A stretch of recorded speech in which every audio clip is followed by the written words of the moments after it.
বিসমিল্লাহ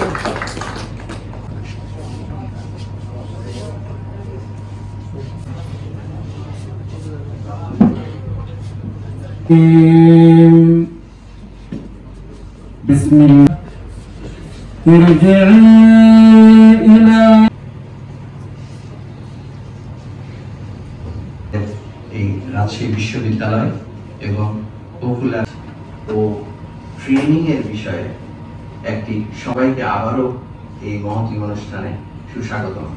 অতিথিবৃন্দ, দুই পক্ষের তাদের কিছু আমি এই বিষয়ে inspector of colleges professor F Nazrul Islam স্যারকে, কর্মকর্তাবৃন্দ আসসালামু আলাইকুম,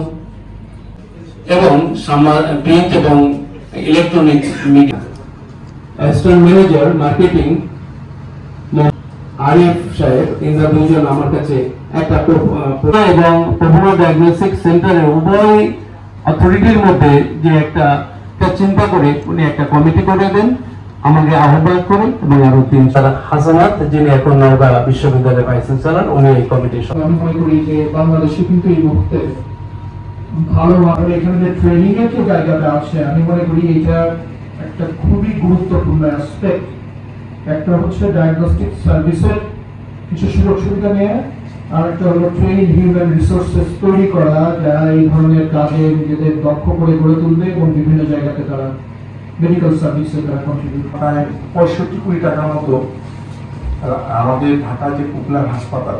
ফ্রি অফ কস্টে আমরা ছাত্রদের ট্রিটমেন্ট দিয়েছি। এখন আমরা যেটাকে টার্মিনাল ডিজিজ বলি সেগুলো হয়তো সম্পূর্ণ বা 90% আধুনিক যন্ত্রপাতি আছে, তারপরেও কনজিউমার হিসাবে আপনাদের সাথে আমাদের যে চুক্তিটা হচ্ছে সেটা 50,000 মানুষের